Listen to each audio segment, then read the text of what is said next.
I don't understand why years ago this wasn't addressed, although since you're addressing this now. Yeah.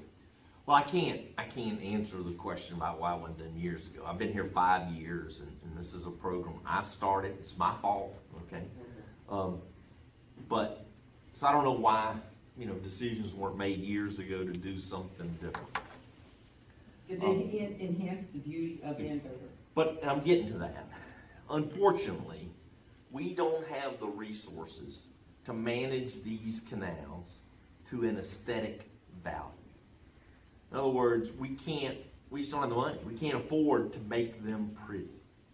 We can't afford to make them functional so they serve as a flood control mechanism. And that's our primary responsibility under the law. The legislature created this district in 1915, and they gave us one purpose, one mission: flood control. And that's our primary responsibility, and that's what we're doing. So we aren't in a position, unfortunately, to be able to manage these lands for an aesthetic value.